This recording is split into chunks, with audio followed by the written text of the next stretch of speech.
I'm not the only one that feels that way. Like that could be me as well. And I was just like, something needs to change because I'm sick and tired of feeling this way. I'm sick and tired of feeling like I'm always in the background. I'm sick and tired of feeling, depressed and anxious and just like unsure about everything in life, right? So I was like, I need to do something because I can't keep living my life like this. I think it's time to make some changes.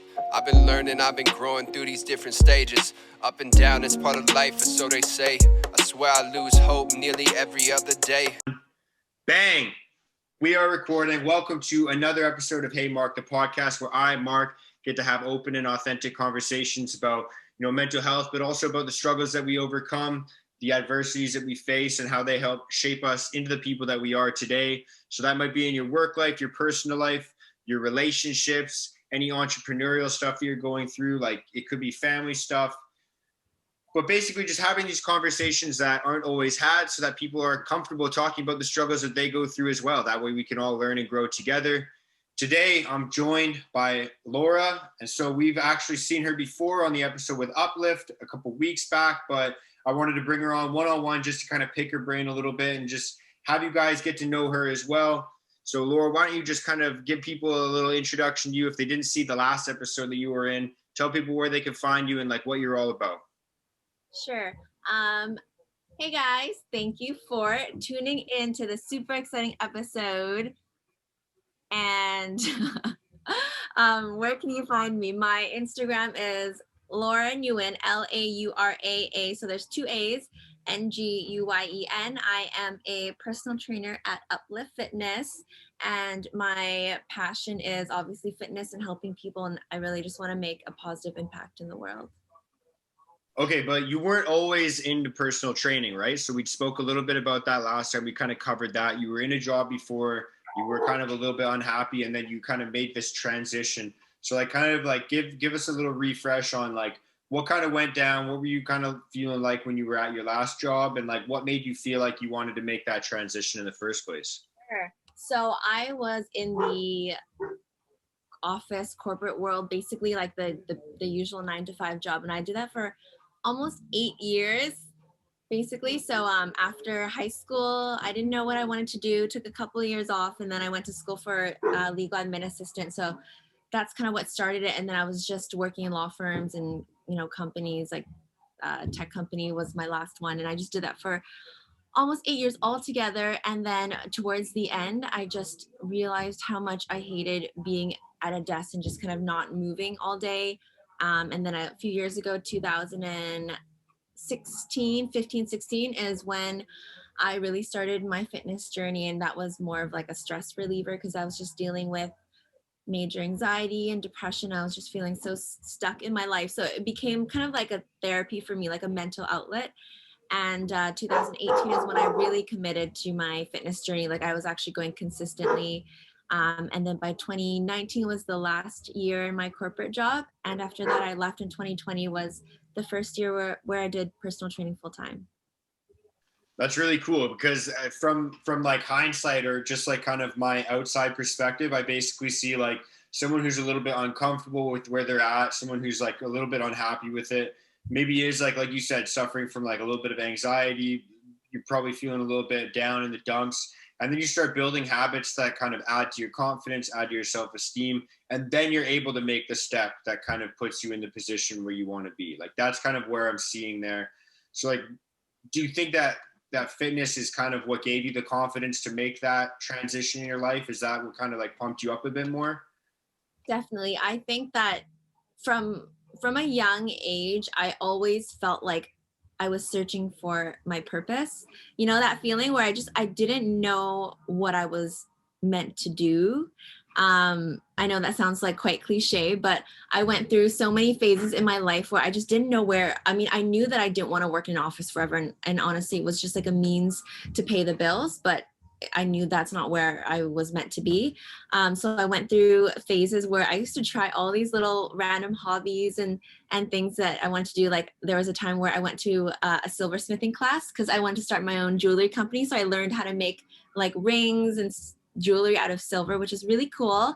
And then I took like a candle making class. I wanted to start like a candle making company. And then I learned how to make soap like from home. So I wanted to do that for a bit. And then I was making these like wrap bracelets. So as you can tell, they're all very kind of like creative stuff.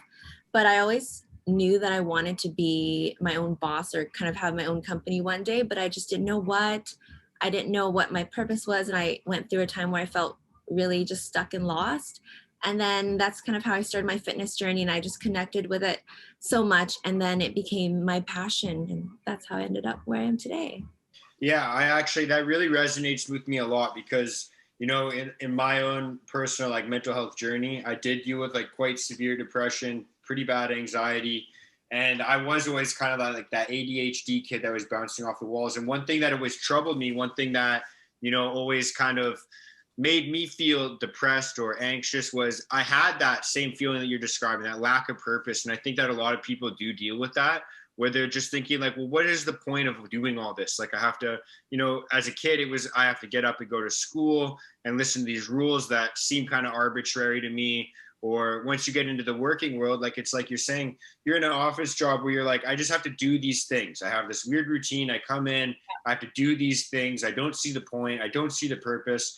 And then, of course, you're going to be like, man, I can't wait for the weekend to go and drink and get a little relaxation, because every single day your life is like, fuck, I'm just continuing the same cycle. Like, I don't see the point of it. For the weekend, right? Sorry? You're just living to get by the week for the weekend. Yeah, and like you don't see the point of your regular life, so you try and add something to the end of it to try and distract you or kind of give you some sort of excitement, right?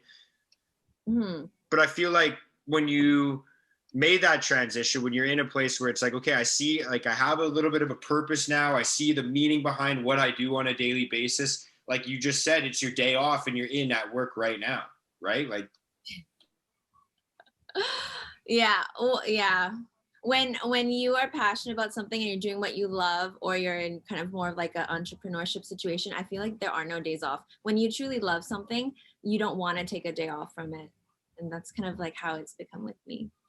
Yeah, but that's exactly, like I was having a discussion with one of my best buddies this week, my roommate Aiden, and I was telling him like, every day just do something.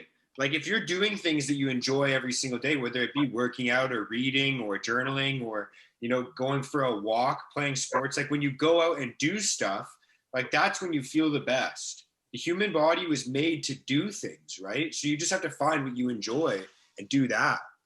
Yeah. Sorry, give me 1 second. Take your time. It's all good. It's business first here. I like that. I just locked the door. Okay, sorry about that. You can edit that out.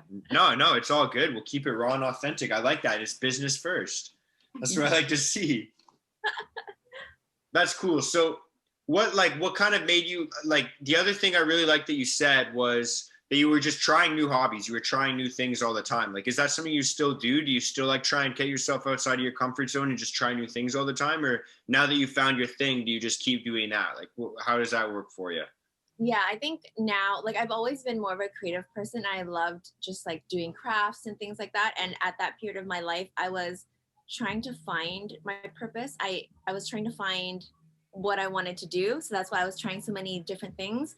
Whereas now I'm not really doing that so much anymore, because I've already found what I think is what I'm meant to do. But I still like hobbies. Like if I ever do have time, like I used to paint and write and like all kinds of random things like that. Although now I don't have much time for that anymore. Yeah. I like that though, because I'm still kind of like that as well sometimes, where I'll get bored of doing something a certain way. Like for instance, right now, the dilemma I'm facing is, I'm in my like fitness journey, and I've always been an active guy. I've always kind of been in the gym and lifting weights, but right now I'm finding that I'm getting a little bit bored of my routine. So I'm always in like this constant state of like, I need to find a new way to challenge myself. I need to find a new way to do this. Like, do you ever feel that way about fitness or anything in your life, or is that something you think of? I think I'm someone who I quite enjoy structure and routine. So I actually don't mind doing the same thing. So because I am currently in prep for a competition this year. So my workout plan is basically the same thing every single week. And so far I haven't gotten bored of it yet, because even though I'm doing the same thing each week, I'm starting to feel like a bit stronger. So it's not the same. Like, as long as you're making progress, for me at least, I still feel like it's something different, if that makes sense. Even though it's the same exercise, but let's say if I can lift a little bit heavier, do an extra few reps, then that's something different for me. And I kind of like, I get energy and I thrive on that progress. Like, it motivates me more knowing that I'm making improvements. Yeah, I like that. I've always said that about lifting weights as well, is that it's a really easy way. Like, it's a very simple way to have a measurable goal. It's like, okay, I want to do this, and now I'm able to do that. So that gives you, a sense of self-worth, a sense of confidence. Like, A, I was able to set a goal, and then B, I was able to achieve it. That's one thing I've really always like appreciated about weightlifting, is it's very measurable. Like, you have the numbers there for you. Mm-hmm. And actually, just to rewind a little bit, because I just remembered a comment that I wanted to say about what we were talking about before, how you bring up like in the past where I was doing all those hobbies, trying to find my purpose and like what I was meant to do. And actually someone had said something to me one time, and it stuck with me forever until like this day. And she had told me, she said that you have a lot of different things that you could be good at, but right now you're just all over the place because you're like, what should I do? Like, I don't know, like, should I be a candle maker? Should I be a jewelry maker? Like, what should I do? Right. And she's like, don't focus too much on that, because it'll just like stress you out, because you're trying to find a specific career. So basically she was saying like, don't focus on what like a specific type of job or career or like product that you're meant to do or to work. She said, instead focus on the feeling. She's like, there are multiple options out there for you. And then I believe everyone has multiple options too that they could be good at. And she said, just focus on the feeling. Whatever you want to feel, whatever makes you feel good, just go for that.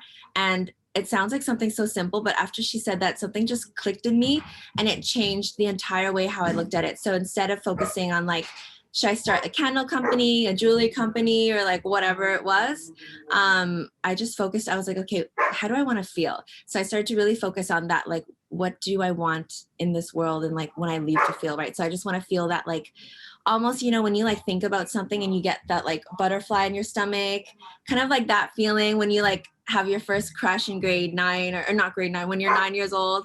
So I focus on, okay, I want to be doing something I love where I get that kind of butterfly feeling, and I just get so excited and I'm just happy and I just feel fulfilled. So for me, I stopped worrying about what job. I just chased more of the feeling. So whatever makes me feel that way, then I know it's right and I just go for it.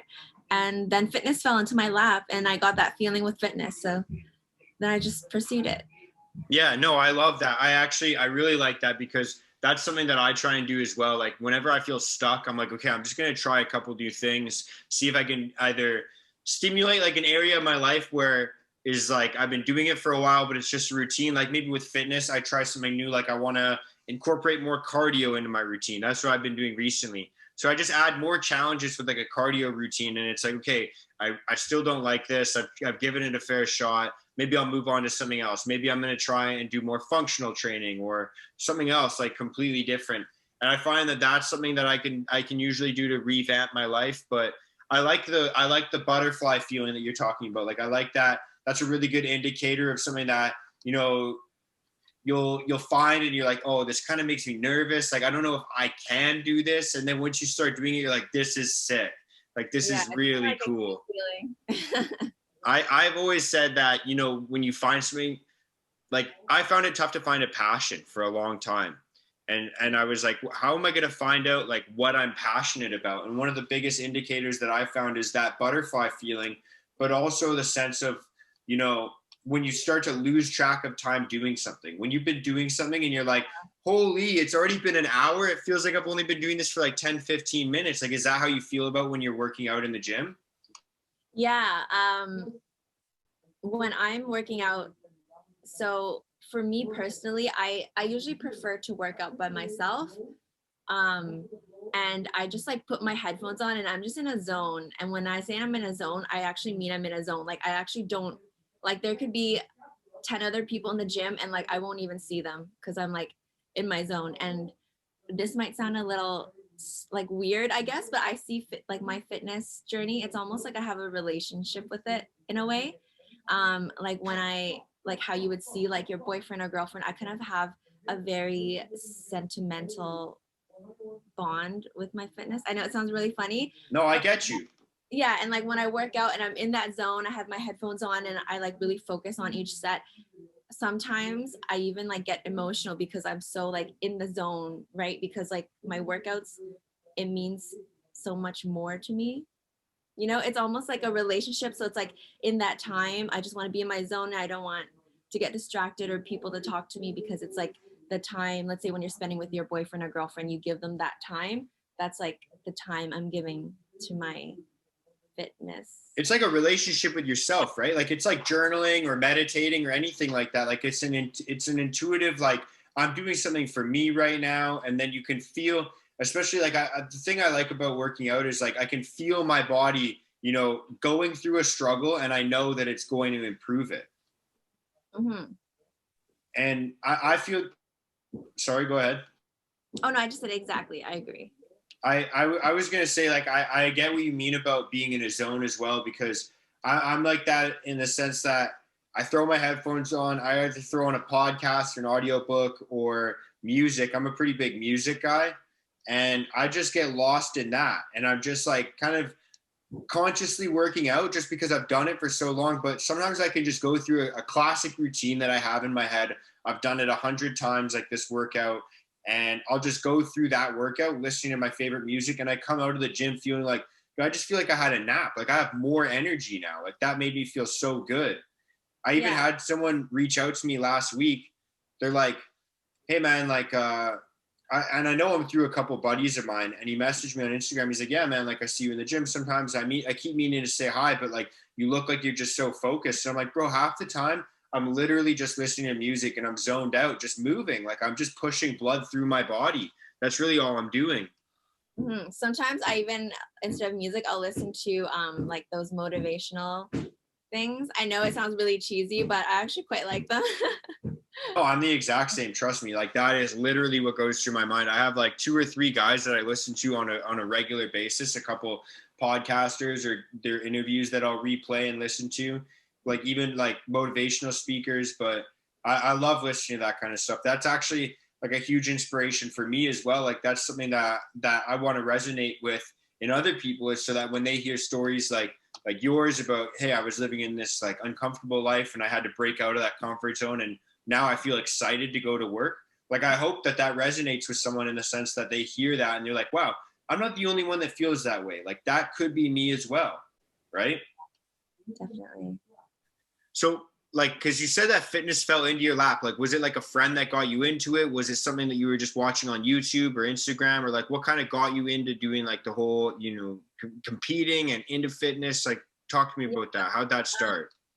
Yeah, honestly, first, like I mentioned, it was literally just a stress reliever. So like I was going through, you know, probably one of the lowest points in my life where I had so much anxiety and depression. I was, you know, I had no self-esteem. I was insecure. I just like, I didn't know where I was going in life, and just like other like personal things too. And like there would be times where I would just be at home and I would just cry myself to sleep, because it's like, you know, when you have anxiety, it's almost like, you know, like for me, I know everyone has a different feeling of it. Like some people, they'll get shaky or they'll like faint, or I don't know. I know there's like different ways that people feel it, but for me personally, it was more of just like an overwhelming feeling, like something was wrong, but I didn't know how to fix it or what it was, you know?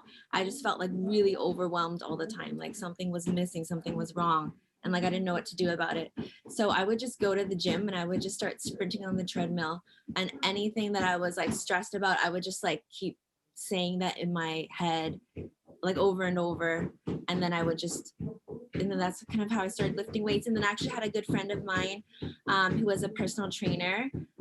Shout out to Paul. His Instagram is Fit by PK. So he is a good friend of mine, and he actually started working out with me and training me. And he was the one that kind of taught me like the basics and the foundations of weightlifting and all that stuff. So I did personal training with him for a little while, and then we used to work out together and like film workout videos.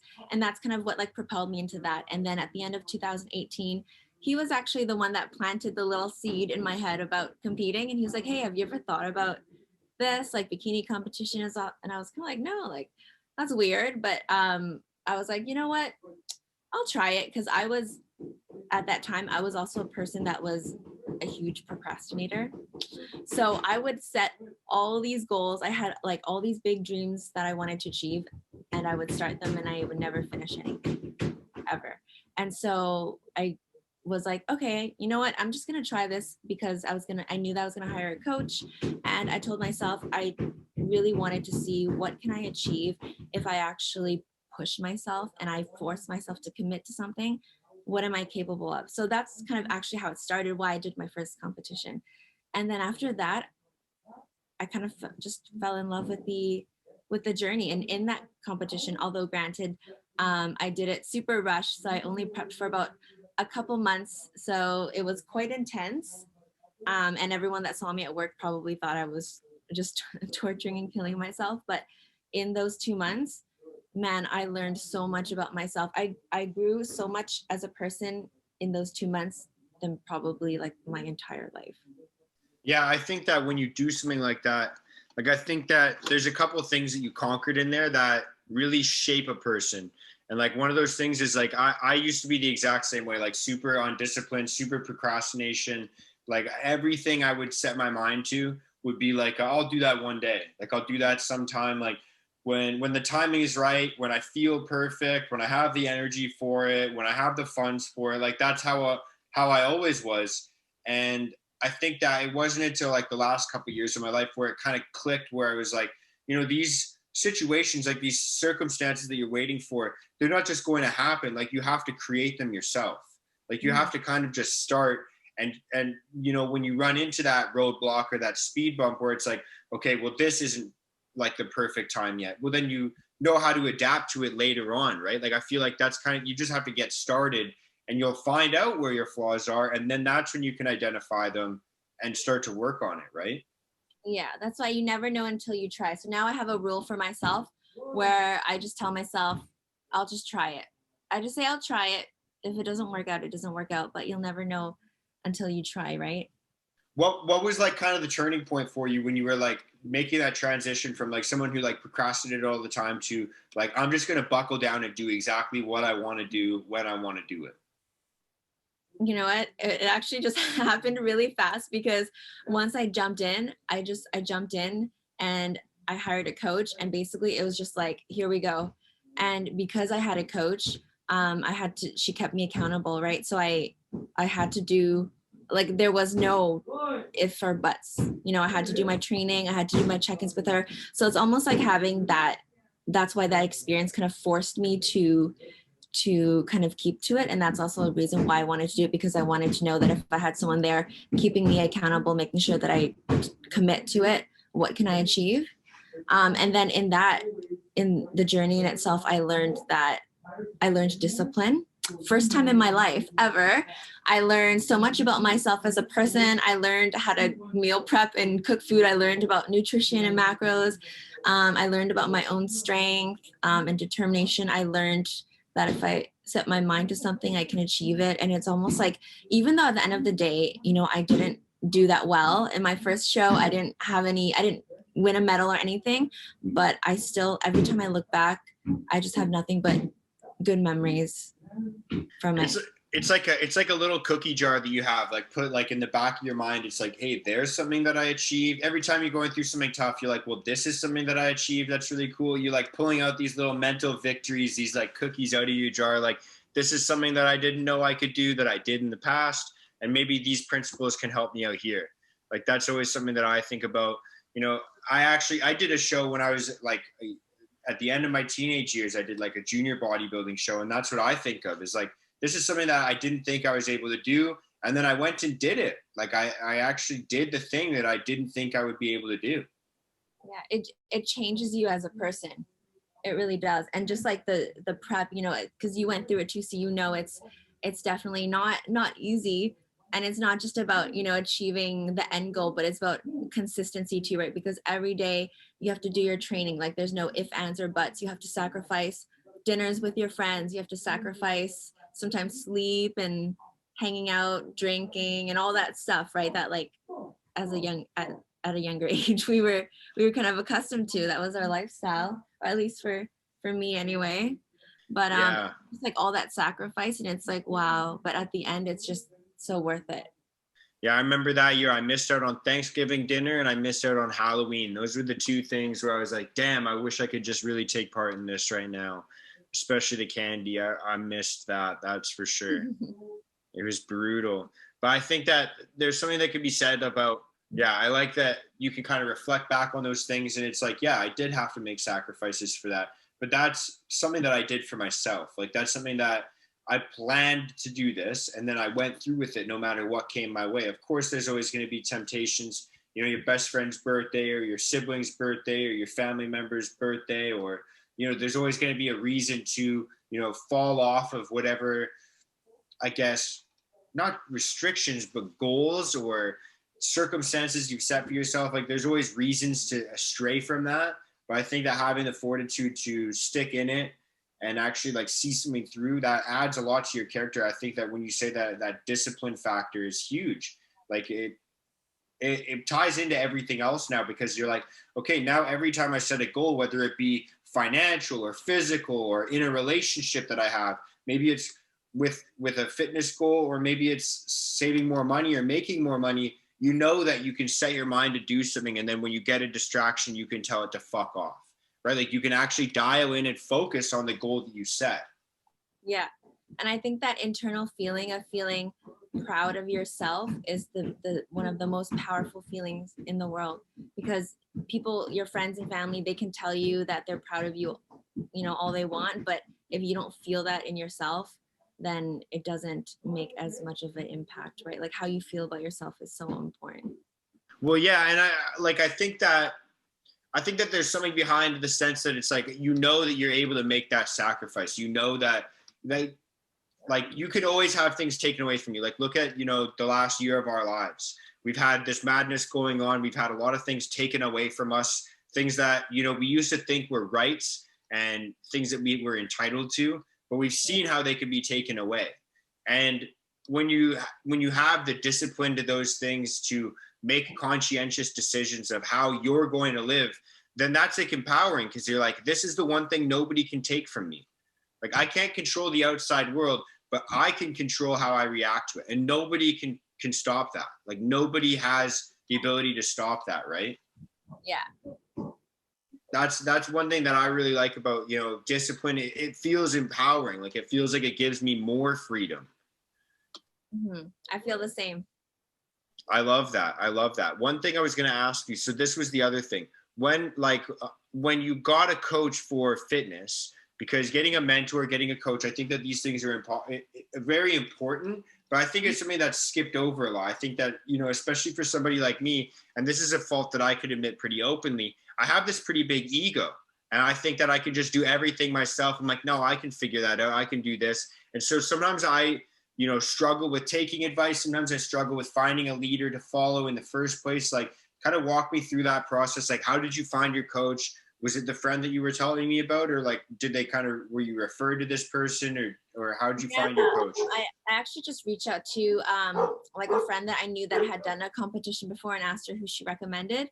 And then I just went with that coach. But definitely in the kind of like in the competition bodybuilding world, most people do have a coach. Like, it's really hard to do it on your own with prep, like how intense it is. It's just so crucial and important to have like a second set of eyes, unless you're someone who's just so well aware of your body. Like, one of our trainers here at Uplift, Gabby, shout out to Gabby, she actually trains, or she coaches herself through her prep, and she just has an amazing connection with her body. She knows it so well.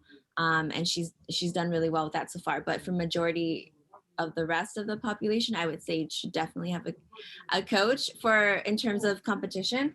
But in life in general too, I think it is super important to have a mentor, because you can't learn everything yourself. You can learn a lot by yourself, but just having a mentor in life or different aspects, whether it's like business or financial or whatever, I think it's pretty important if you can find the right mentor too, because it's about like your relationship and the bond you build with that person too. Yeah, because sometimes you could have someone that just knows a ton, and then if you don't connect well, you don't have like the right communication between the two of you, it just might break down, right? But I feel like there's a huge thing, especially with again, this is something that I used to struggle with. I'd like to think that I'm getting better at it. Is like being coachable in the first place, right? And as a personal trainer, this is something that you might deal with as like a struggle for your profession. Like someone might come to you and they're like, hey, I want to hit this goal, and then they're uncoachable, right? They're like, hey, I just don't want to do it that way, or they don't want to listen to your advice, right? Like I think that being coachable is another thing that, you know, we all think of ourselves as great leaders, as someone that can show other people what they need to do, but how are we at like learning, you know, ourselves? How are we at taking critical advice, like from someone that might be criticizing you a little bit, but it's constructive, right? Like they're trying to teach you. Did you focus, or did you struggle at all, sorry, with being coachable, or were you always like kind of, would you consider yourself a coachable person? Yeah, I would definitely say so. Because when I was a kid, I was a very shy and introverted person. And I would say that for most of my life, honestly, I was probably more of a follower than a leader. So it was not like, it's not difficult for me to kind of listen and in that way. Like I never really had a big, like an ego, because I was always like that shy, quiet follower type of person. My whole life, in all of my jobs, I was never team leader in anything. I was never a manager at any job. Every job I've ever had, I've just been kind of just like there, you know, up until like now at Uplift, I am part of the management there, which is like the first time in my life. And now, and I feel like I am finally letting that kind of fire inside of me come out, because I feel like I've had that potential, but I've just never had that opportunity. I've always kind of just let myself be in the back. Whereas like in the last couple of years, I've grown so much as a person and discovered myself and my true calling. And I feel like that is starting to come out more. And I've just learned so much about myself and just being here at Uplift. And also shout out to Jay Morales, Pretty Boy Jay. So he is one of my mentors. Actually, he's my only mentor right now, I would say, but he's been a pivotal part of that. And so that's, before him, I never knew how important it was to have a mentor. I always just did everything by myself. I would consider myself as like a lone wolf. I was kind of like the black sheep in the family. So everything that I've learned is just kind of self-taught. Like I used to, like you, I used to watch a lot of motivational videos and just learn from online and things like that. But I've never actually had someone I would consider a mentor that actually can fire back and really genuinely cares about sharing their knowledge and their wisdom and their experience. Yeah, that's huge. And I think that it's very obvious that your confidence has come up. You are like kind of like, you do command attention when you speak.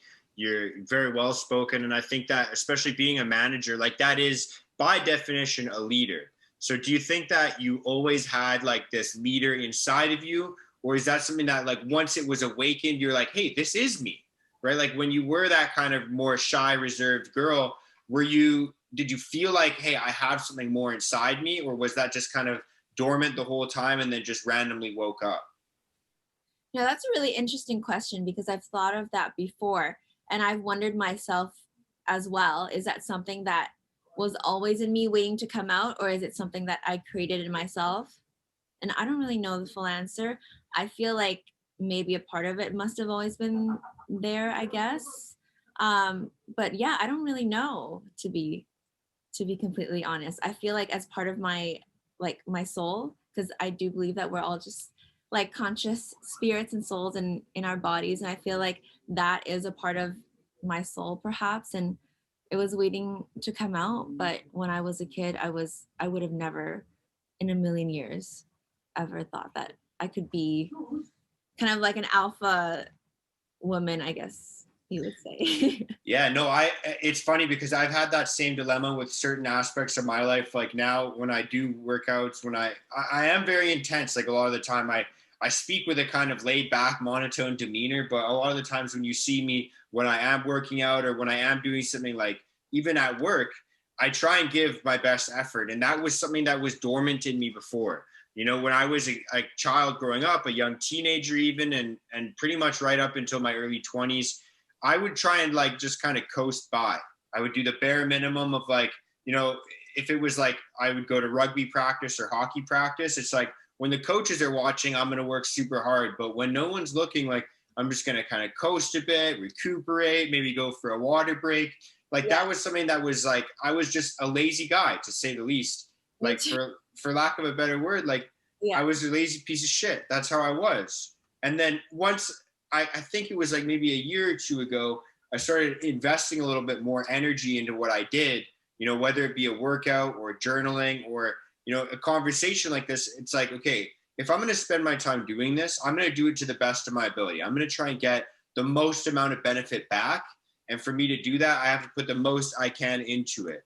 Like that was always something that was dormant in me. And I've always reflected back on that and being like, you know, was that always in me to be like that? Was I just kind of channeling it wrong?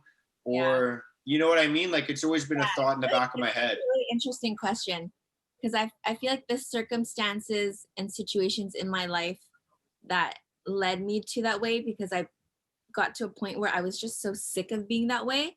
And I was just like, something needs to change, because I'm sick and tired of feeling this way. I'm sick and tired of feeling like I'm always in the background. I'm sick and tired of feeling, you know, depressed and anxious and just like unsure about everything in life, right? So I was like, I need to do something, because I can't keep living my life like this. And then that was when I started investing in my mental health. And that's why I'm such a huge mental health advocate, because I think it's so important. And I went through my own journey where I hit the rock bottom, I would say.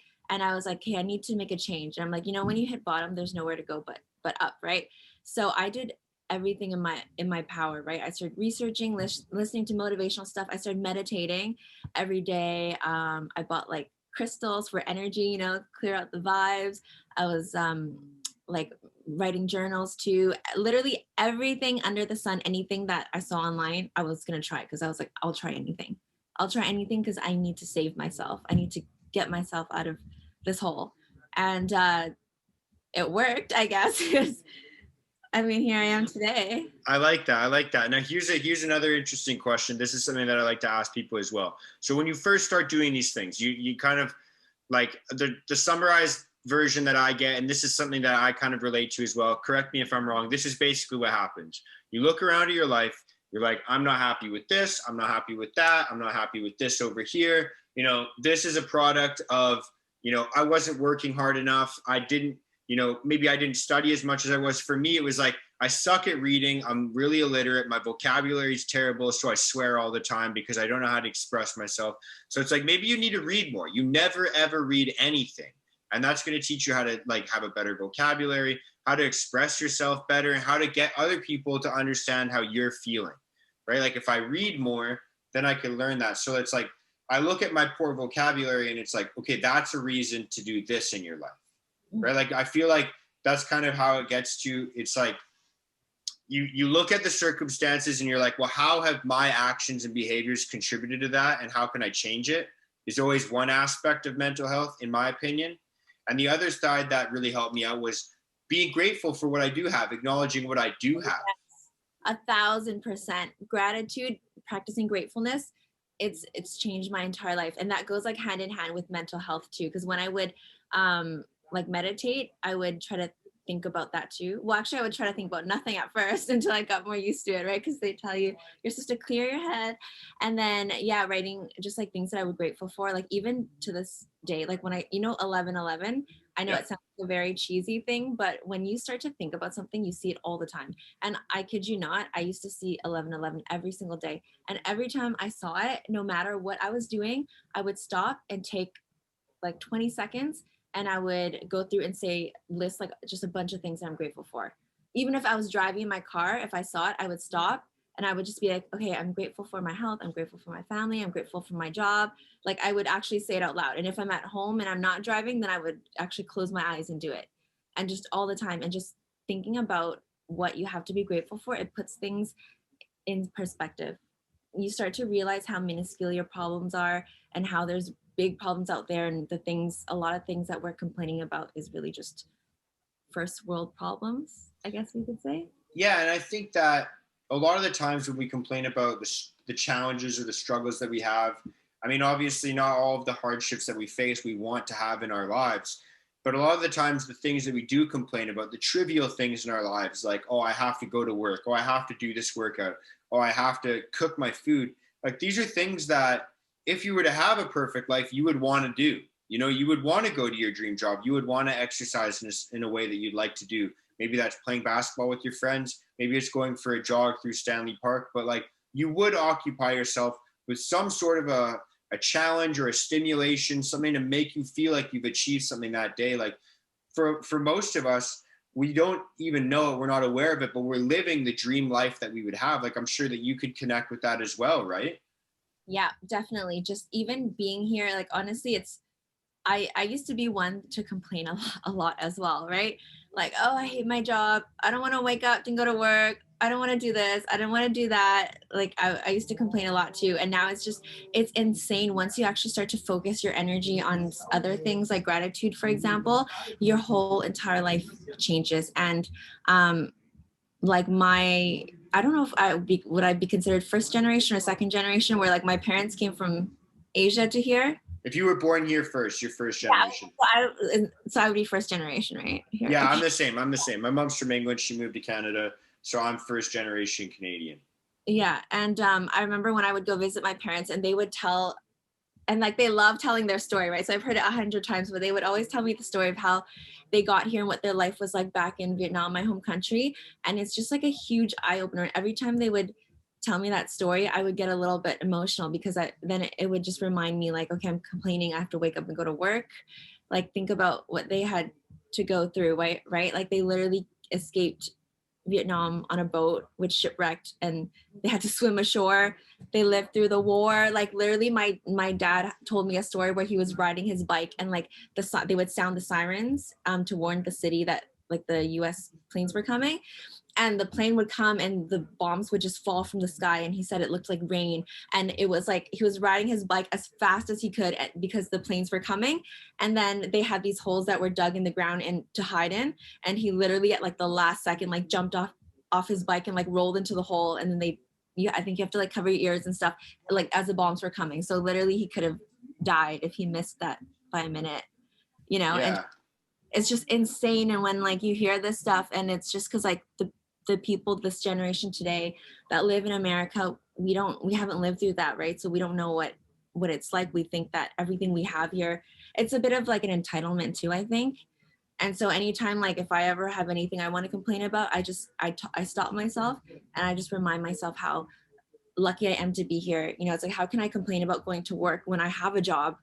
I have the luxury of even choosing what I want to study, what school I want to go to, things like that, right? It's so insane. And it's like my parents worked so hard just to come to Canada. So how can I just throw that away and complain, Yeah, no, it's huge. Like, I like the fact that you said, like, I get to choose what I do. I get to choose that because, I don't know when. I'm not a huge history guy, but I am, I'm pretty literate in terms of some history. But I'd say, maybe 100 years ago or a couple hundred years ago, like, you wouldn't get to choose. You just do what your parents do.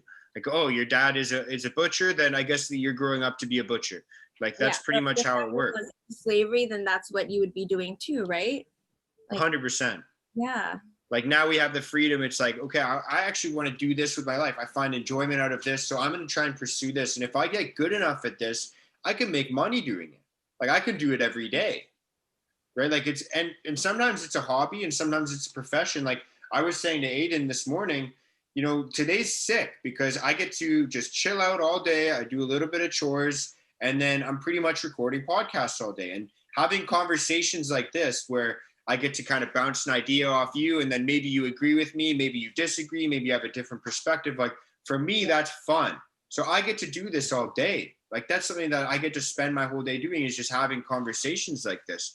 Like, it could be literally anything. It doesn't have to be it doesn't have to be what you're doing for money. It's just like, do something that you enjoy, do something that you are excited to wake up for, right? Yeah, and we live in the best country and the best day and age where you can do anything you want, like literally, right? And we have access to internet. You can Google, you can learn things for free. There's free education. Any job or hobby you want to do, you could literally just look up, where you can go to take a course in it or learn it online. Like, imagine that, right? Like, literally anything under the sun, you want to learn painting, you want to be a singer, you want to be an actress, you want to, whatever you want to do, we have like the tools for everything. So we're just like so blessed here.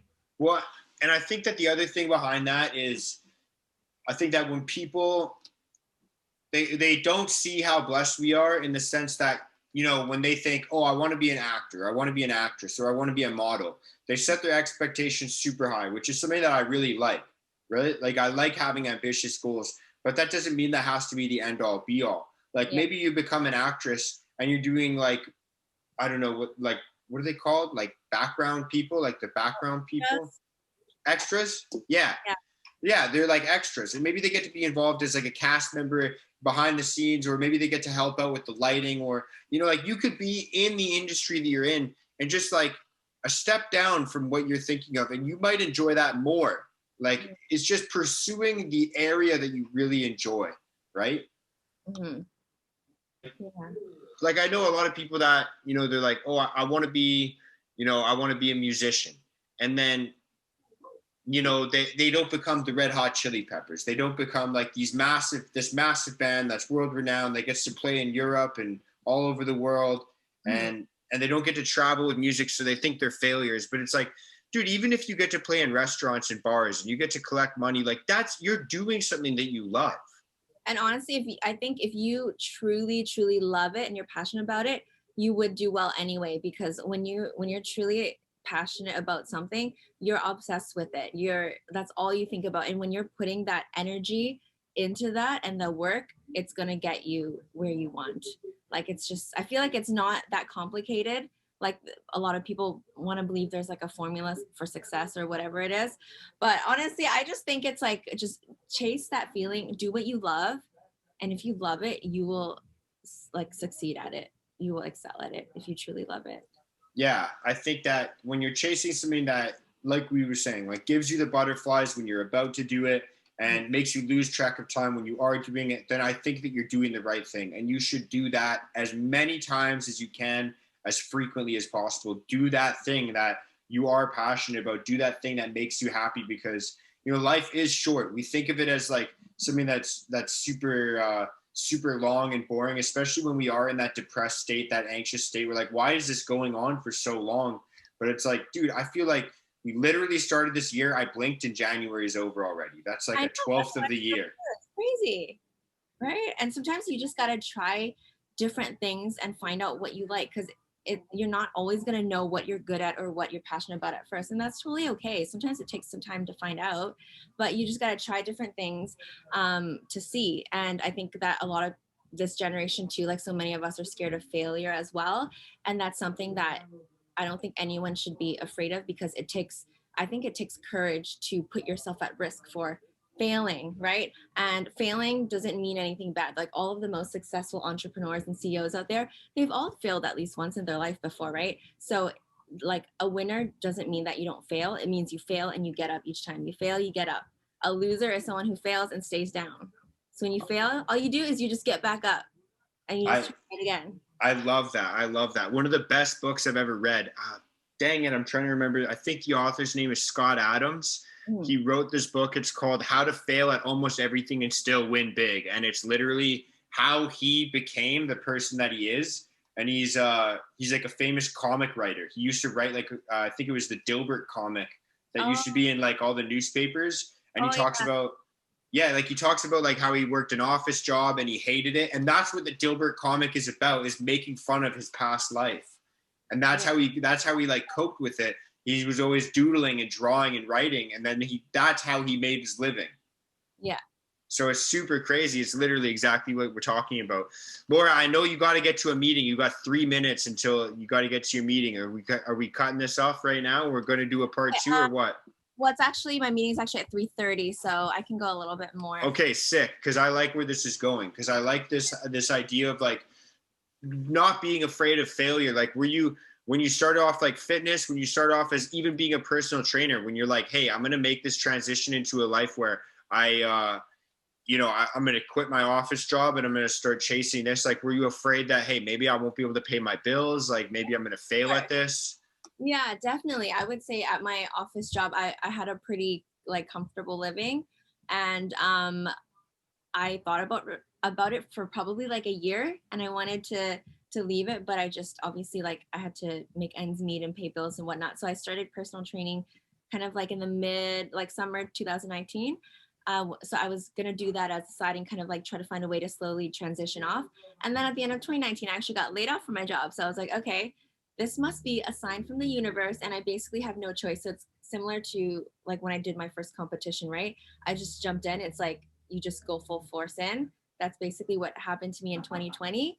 So even with COVID, I was like, okay, I don't have a job now, so I'm just gonna focus on training full time and see what I can achieve. So I just had to put 100% of my effort in that. And I think wherever you put 100% of your effort in, that is what will grow, right? 100%. And I want to say this right now. I kind of already know the answer to this question, obviously, because of how your life turned out. But what was more painful for you? The fear of failing at what you really wanted to do, or the fear of hating yourself for continuing doing what you knew you didn't want to do? Does that make sense? Yeah, the old me would have said the first one. Like the fear of failure is more painful. That's what your old you would have said, right? Yeah, that's why I procrastinated so much, because I had all these ideas. I would start them, but then I would be like, and fear and self-doubt too. I'd be like, I don't think I can actually do this. I don't think I can achieve this. What if this? What if that? So I never finished anything. But after like my whole life changed and I had a different mindset, now I would definitely say the fear of, or the pain of not knowing like what I'm capable of, for sure. Yeah, like I've always thought about, there's a couple of sayings that are around this. You know how I love quotes and everything like that, but one of the quotes is like, when you're faced with a decision, try and make the decision that your future self would regret the least. Right? Like that's one thing that that has always resonated with me. It's stuck in my head. Like anytime that I have a decision, it's like the easy road or the hard road. And it's like, look, Mark, you got to try and make the decision that your future self is not going to hate you for. I love that. And then talking about your future self too, I also try to put myself in that position. Like, let's say if you wake up one morning and you're like, oh, like, I'm really lazy. I don't feel like going to the gym, or I don't feel like doing this task. And then you think, okay, my future self, like however you envision yourself in your future, right? It's like, what would my future self be like, choose to do? Would my future self choose to sleep in, or would she go to the gym? Well, my future self that I would strive to be would be someone who's disciplined and like gets their stuff done, confident, motivated. So that person would probably wake up and get her ass to the gym. So that's what I'm gonna do. Yeah, I'm her. Yeah. Yeah, it's like you're like, it's one of those like things where you hear the cliche term like fake it till you make it, but it's like I'm gonna emulate what I want to be like until I'm just like that. Honestly, that is the secret to everything. And like whoever is listening to this, that's honestly the secret. Like that's like, if there's one thing that you take away from this, I hope it's that. Whatever you want to, whatever your goal is, you have to put yourself there. You have to imagine you're already there. And yeah, like it's like stop thinking about the person that you want to be and just live that way. Like just do that. Yeah. Yeah, because whatever you think about and the energy you give off, whatever you believe about yourself and all that fear and self-doubt, it becomes who you are. Like whatever you think becomes who you are. Yeah. No, 100%. It is. I'm reading this book right now. It's called Meditations, and it's like it's basically like the writer of it is Marcus Aurelius. He's like this old Roman emperor. Yeah. But it's his journal basically. It's literally like him journaling to himself. And so one of the chapters, the one that I just read, I think it was yesterday morning, it starts off with him laying in bed, and you could imagine him having a conversation with himself. Like he's like, oh, I really don't want to get up. I'm super comfortable. It's warm inside the sheets. Like I'm wrapped up in my blankets. And then the other voice is like, but is this what you were made for? Like, look at the rest of the universe. Look at the plants, look at the animals, look at the bugs. Like, do any of them hesitate in the morning to do what they're meant to do? Like none of them do, right? Yeah, that's a good point. And as a human, like we always hesitate to do the things that we're meant to do. You know, we're meant to get up and we're meant to put in work. We're meant to chase our dreams. And yet we're like, oh, I want to stay in where it's warm and comfortable. And then he's asking himself, like, were you meant to be comfortable, or were you meant to do what you're meant to do? Yeah. It's super cool. Yeah. No, I love quotes and reading things like that too. it's just like, it's almost kind of like mentoring yourself in a way, I guess, right? Well, it's funny you say that, because literally I just had a conversation and I was saying, like, if you can't find a mentor, like, dude, this is the most readily available information has ever been, whether it's, through a podcast, through a YouTube, through Google, through a book. Like, those are mentors. Those are other people's experiences you can learn from. Mm-hmm. Yeah, 100%. And there's so many at our fingertips. Like I also lately I've been listening to a lot of Andy Frisella. I love Andy Frisella. He is very real AF. So yeah, not for the faint-hearted or the easily sensitive soul. Yeah, he just tells it like it is, and a lot of the stuff he says, it just like hits home. Yeah. Do you ever listen to Jocko Willink at all? No, but I'll check him out though. Yeah. He must be good. I was gonna say, if you like Goggins and you like Andy, you'll really like Jocko. He's another Navy SEAL type of guy, and actually with Jocko, he runs a company where basically he takes his leadership skills from the military and he uses it in a business sense. So he does business consulting and basically he teaches people how to be leaders within their own organizations. It's really cool. I love that. Yeah. There's so much free knowledge out there too. So it's just like, you just have to do something about it. I think like the other issue with this generation sometimes too is that people will feel like they're in that situation where they're at rock bottom, like we were at before, but they don't take action to do anything about it. So it's just about just taking action. That's all. Whether it's reaching out and asking someone for help or talking to someone about it, or just like, even just Googling, if you don't feel comfortable talking to someone about just Googling, like that was like me too. I just kept a lot of it inside for a while, and I would just Google and listen to motivational stuff and basically mentored myself. Yeah, no, 100%. Did you ever feel like this at all? Because there was a lot of times in my life where I was thinking like, I knew there was actions or behaviors or different activities that I could do. Like I knew there was things that I could do to improve my life, but I either didn't see the hope in it. I didn't think that those things would help me, or I thought that I was kind of like the special case. Like I was like, oh, that's good for most people, but for me, it doesn't work. Yeah, or I know. Yes. Like, did you ever feel that way where you're like, I don't even have the energy to try this? Like, what would you say to someone who's like in a position where they're like, I'm feeling kind of down, maybe depressed, maybe anxious, but I don't think I can do those things that you're talking about, Laura? Yeah, no, I definitely felt that before too. That's why I was such a procrastinator. So and unfortunately it didn't click for me until I got to that point where I was so low that I was like, okay, that's what basically forced me to do it. Because I was at a point where I was so low where I was like, there's literally nowhere else to go from here. So I'm just gonna try it. And it's just about consistency is another huge factor too, right? Like all these things, you can't see it and touch it. So that's why like this world now, everybody wants instant gratification, right? Everyone is so used to things happening so fast, a little bit of entitlement, right? Everything is at your fingertips. You can order McDonald's with Uber now, right? And like, that's fast food. It's fast food because you drive through and get it because it's fast, but it's not fast enough. They want it faster. So they're ordering Uber for it now, right? Whereas things like investing in yourself, like whether it's your exercise or like meditating, right? Meditating is so good for your brain, but people think it's like this mumbo jumbo stuff because you just sit there and like close your eyes. But scientific research actually shows that it does change your brain waves, but you have to do it consistently and give it a week or a few weeks or whatever to actually see results. And nobody wants to wait, you know? And that's like the big issue, just waiting and having some patience.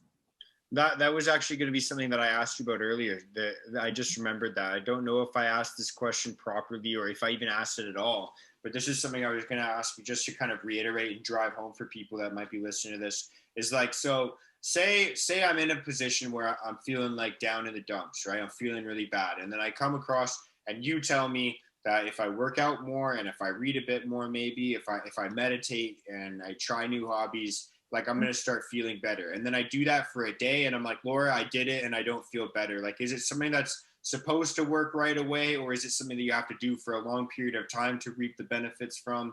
Like, what's your opinion on that? Nothing is overnight. Nothing good that is worth it long-term happens overnight, right? Like, let's say if you met someone at a coffee shop and you hit it off, would you go the next day to the court and sign papers and marry them? No, because you'd probably date them for, you know, at least a few months or a few years or whatever, because you want to get to know them, right? You want to get to know them if this is the person you want to marry and spend the rest of your life with, right? So it's like, I guess, I don't know if that even makes sense, but I guess you could kind of connect that with other habits too, right? Like things take time for you to actually know if it works or not. And all you do is try. Like I always tell my clients too, I say, just try it for a week. I suggest to all my clients try meditating if they're stressed out. I say, just try it for a week and see how you feel.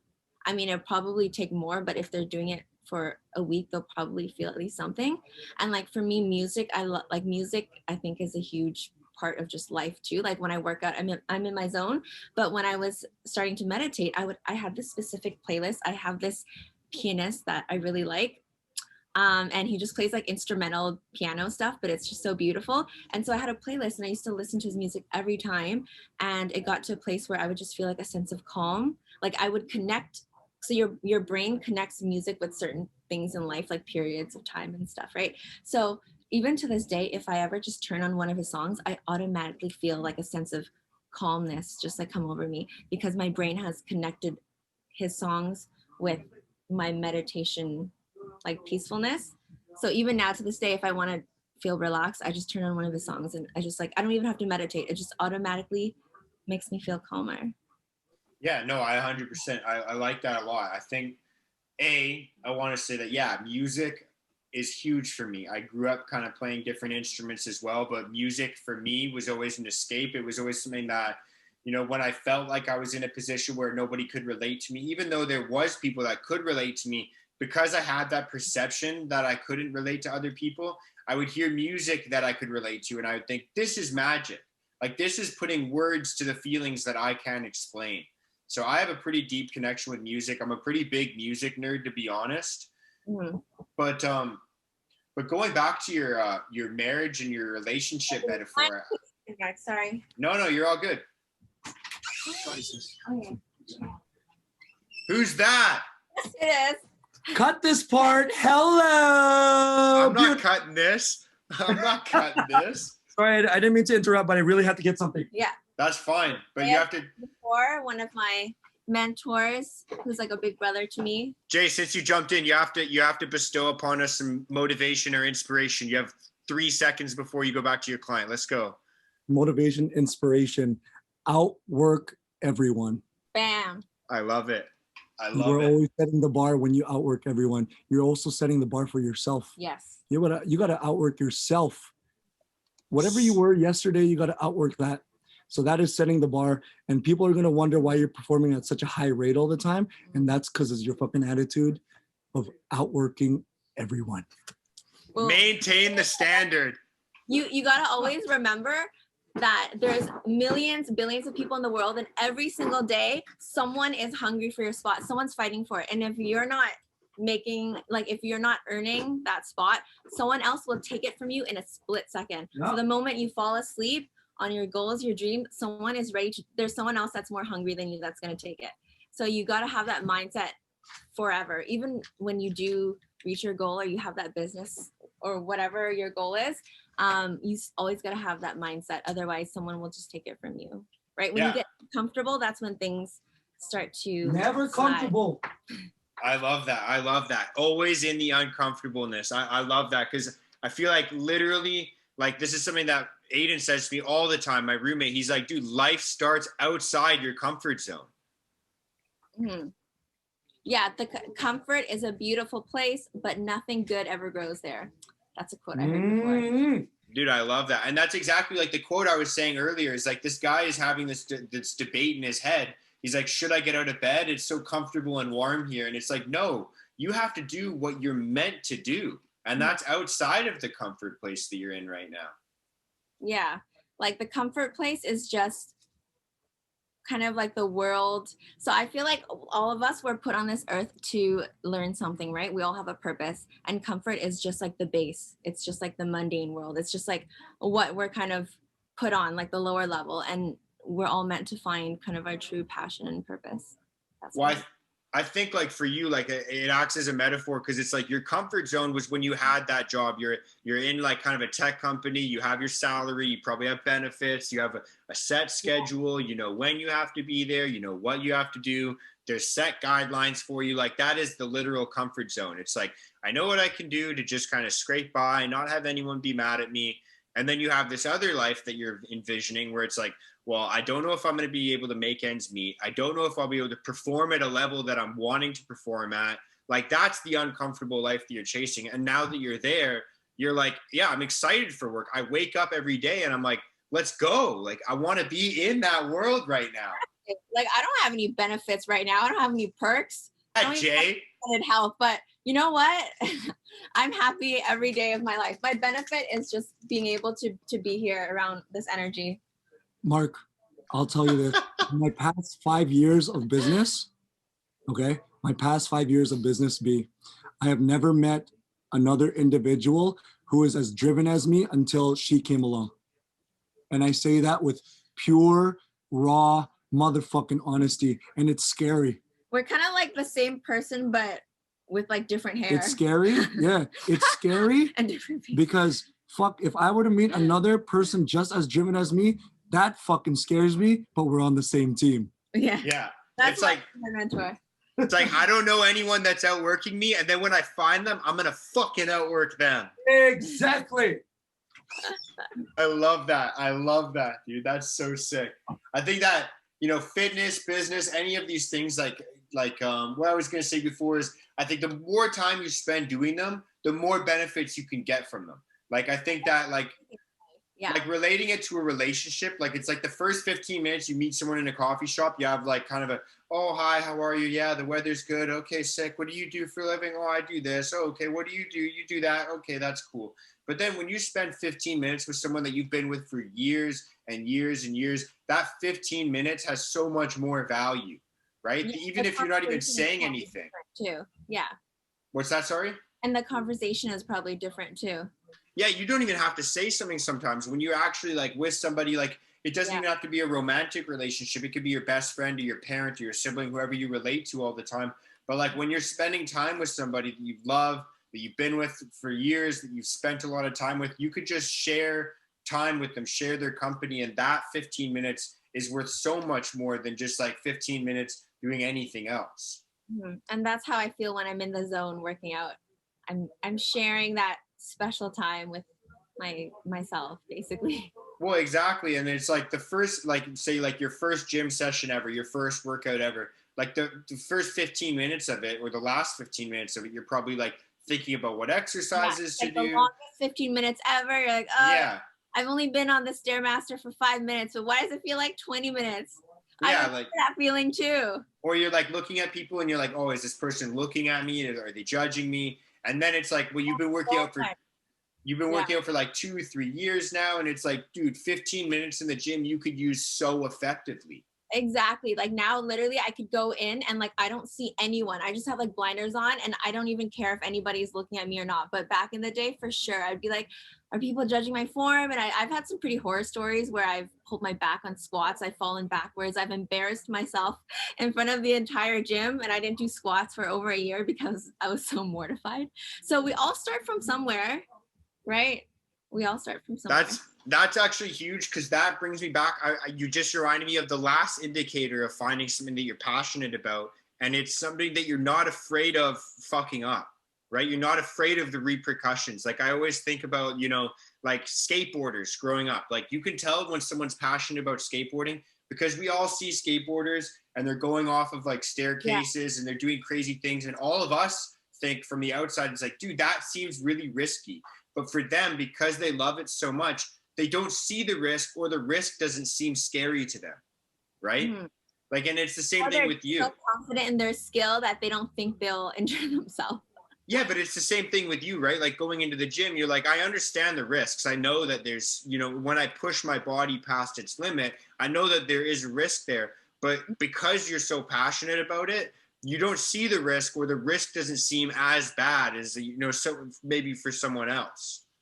Yeah, exactly. Like now I got over that whole fear of, you know, like people staring at you or judging at you in the gym. And I think it's something that a lot of females feel can like relate to, honestly, which is like such a common thing. But honestly, no one is looking at you in the gym. Although granted, sometimes there are pervy guys, because I have some gal friends who say that there are creepy guys at the gym that just sit and stare at them. So guys, please don't do that. It's really creepy and it freaks out females. But other than that, normal people who are not creepy and pervy at the gym, though, no one's staring at you and everyone's there just doing their own thing, and just like nobody cares. And you have to think about it. If you like, would you rather sacrifice a good workout because you're afraid someone is judging your form or staring at you?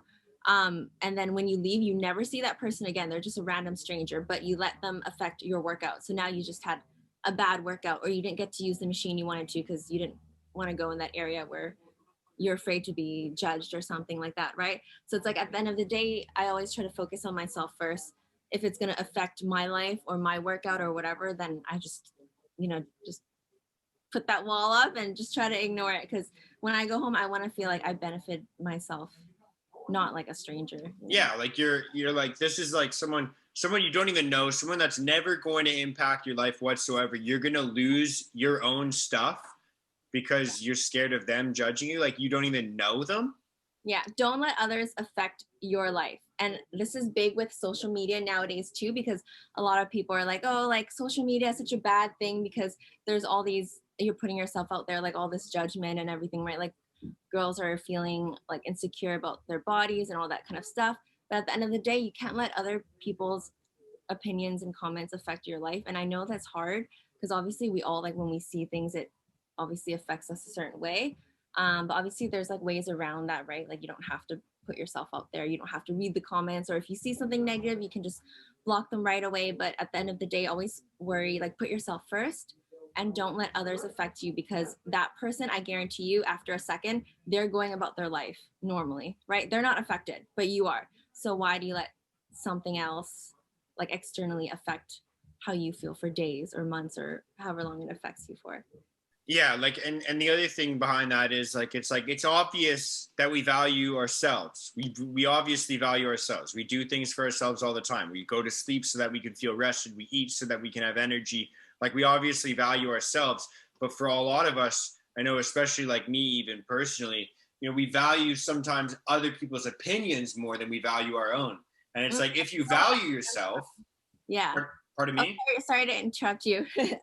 I was going to say, you know what that stems from? Because a lot of us deep down, we want acceptance and recognition from others. And that stems down to, I don't know, whatever it does. Maybe it depends on our childhood or some kind of feeling we have deep down. But that's like one of the things that I feel is important to work on. Even for myself, I had to get over that too. Always wanting kind of like to feel accepted and liked or loved by people, right? When at the end of the day, how you love yourself is the most important. Because if you're always chasing what others feel about you and you want to be liked by everyone, you're never going to be happy with yourself. And it's impossible to be liked and loved by everyone anyway, right? Well, and you know what I always joke about as well? It's like people don't even know what they want. So they could tell you one day, they're like, oh, I want you to be like this. And then you emulate that. And then the next week, they're like, oh, I hate that actually. Mm-hmm. Yeah, you just got to be true to yourself. You're going to piss someone off eventually anyways. Yeah. Yeah. Luckily, I haven't had to deal with much of that yet. I'm sure it'll come, but I haven't really had to deal with much negativity or hate yet. So grateful. Yeah, that is sick, honestly. Like, I think that, again, I would say I'm pretty much in the same boat. I don't really have to deal with a ton of negativity, but I think that it is something as well that sometimes, and this is something that, a lot of people can get mad at me for saying, and I have had people get mad at me for saying something like this, but I feel like, it's undeniable that if you look for negativity, if you look for reasons to be upset, if you look for things to get offended by or to get pissed off at, then you're going to find them. And if you look for solutions, if you look for things to be grateful for, if you look to be happy, if you're looking at things you get motivated by, like that's where you're going to find it. What you look for is what you're going to find, right? Yeah, 1000%. My rule to myself is don't ever put my energy into anything negative for longer than it needs to. So let's say if I ever did get like a negative comment or something from someone, I would just like delete it or block it. Like I wouldn't even spend time, or even like anything else in life that comes up. If I feel shitty about something, I'll let myself acknowledge it maybe like think about it, reflect on it for a few minutes or an hour or whatever, and then it's just gone. Like my rule to myself is that my energy is so valuable, and what you spend your energy for, or what you spend your energy on, is super important. So don't waste it on things that don't benefit you. Yeah, I mean, like I'm kind of like one of those people where it's like, look, I don't really care. I'm gonna tell you, like, it might make me sound like a loser, but I do keep a journal. I do read, like, I do all of those things, and I do them on purpose. So I think that there's a lot of value in doing that. And the other day I was writing in my journal, and this isn't an original thing that I thought of. This is something that I heard in a YouTube video. But basically, the guy was asking, like, all the things that we get stressed about, all the things that make us angry, all the things that make us anxious. And I was actually really kind of choked and pissed off at the time when I was listening to this. He goes, is this worth spending your limited time on this earth thinking about? Is it worth, like, and to follow up that question, if you're feeling anger, do you think the world even gives a shit? Like, do you think that the world cares that you're mad? And so, like, what's the point of being mad if nobody's going to notice, nobody's going to care? What, you're just going to sit there and be mad? Yeah. And every minute that goes by is like a minute that you can't get back, right? Like you were saying, on this valuable earth, every day that goes by is a day you can't get back. And time is also pretty valuable, I think, because time is the one thing that is fair for everyone, right? Like every single human on this earth, no matter your circumstance, if you're rich, if you're poor, this or that, everybody has the same amount of time. That's what I love about it. Time is fair for everyone. Everyone has 24 hours in a day. Right. So it's like up to you what you want to do with it. But yeah. So. And yet, well, yeah, 8 of that is pretty much dedicated to sleeping. So I think what's 24 minus 8, 16. So you got 16 hours to do shit. Actually, you got to eat and work. So it's pretty even more limited than that, right? Like, yeah, it's like you got to choose wisely. 6 hours of sleep, though. I would like to get 7 to 8, but I probably average more like 5 to 6. Well, 6 is okay. Like, I know some people, it's different for everybody what you function off of. Maybe if you're functioning well off that, like my roommate sleeps 6 hours a night, and that's his everyday thing. That's how he functions the best. 7 is perfect for me, but I just rarely get 7, but that is my magic number. There you go. That's something you need to work on then. You're like, hey, I have a new something that I need to work on. I know for myself, there's a long list. I got a laundry list. Yeah. Don't we all? But that's the beauty of life, right? And I used to feel bad. It's like, hey, I have this laundry list of things that I have to work on, but now I get excited for it. It's like, hey, I got all these things that I know I can work on. Like, that's so sick. Yeah, and it's like every one that you do, you tick it off, and it's like, okay, there's another thing that I accomplished, right? Another step to improving myself, because life is just about bettering yourself and improving yourself and being happy, right? That's sick. So were you always like? Because I noticed that, especially the last couple of times, like the only times that we've ever talked, like this or through Instagram, we've chatted a bit as well. Like I noticed that you're pretty ambitious just watching your posts. Is that something that Jay kind of helps pull out of you as well at work, or is that something that's like inert in you now?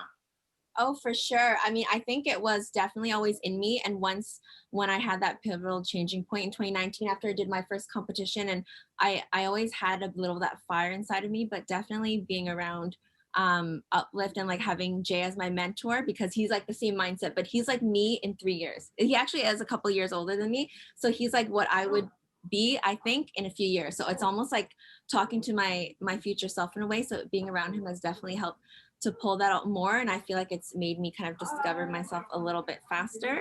But I do feel like I had a bit of that inside of me already.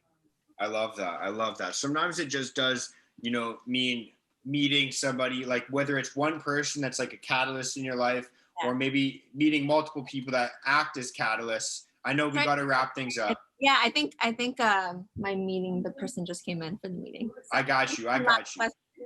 No, I was about to wrap this up. Sometimes it takes, one person that you meet. Sometimes it's multiple people that kind of affect you in different ways, but spend your time with, you become. So that's the one last note I want to leave off too. So look around you, look at your circle, look who you're spending your time with, because I guarantee you who you spend your time with, you will become. So if you have a goal for yourself, who you want to be, find somebody that is already there and spend your time with them. So you should always have at least one person in your group that you spend time with, that you look up to, that you want to kind of like aspire to be.